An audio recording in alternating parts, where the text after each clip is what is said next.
characters and all this stuff. But Jim Carrey, who carries the movie, has the most tricky effects with his character because there's actually two of him in the movie.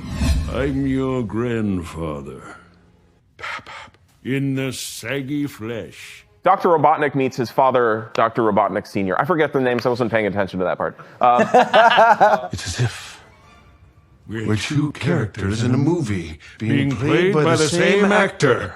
But there's a very touching scene where after they're reunited, they realize that even though they're both evil, they do want to share a father-son bond. I have the answer to everything.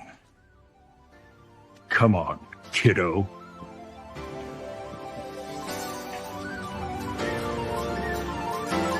That little smile. Wow, I totally forgot that they're both Jim Carrey. Wow.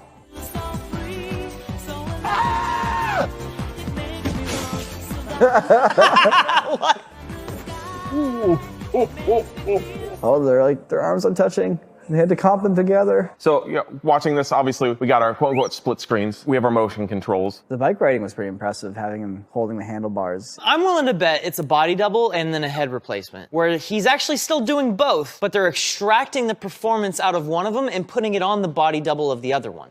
I'm guessing the person on the bike wearing the red shirt is the body double, and they put Jim Carrey's head on top of them. It's a perfect cutout, dropping another head, cut along the strap of the helmet. So you can kind of feel that there are two layers when it comes to the red shirt against the white lab coat. You don't really feel like ambient occlusion, that little bit of dark shading that happens when things kind of get next to something. Yeah, I'm sensing that on the there. front of his face a bit there. And there should also be red light bouncing up. Question is, how do you interact? So that hand that's on the handlebars. Here's the thing I did learn. I read an interview with the VFX supervisor. I was like, okay, how did they do it? I'm trying to get some behind the scenes pictures. The answer he had was, they used everything. Nothing's off the table. Everything from motion control, split screens, we have our body doubles, we have our fully CGI heads. We also have effectively deepfakes in some of these shots, potentially. Oh, interesting. So what makes this more challenging than just a regular split screen is their arms are kind of overlapping there a little bit. And there's fireworks lighting that needs to be synchronized between the two takes. Ooh, yeah, that's crazy. So what actually helps marry them together really well.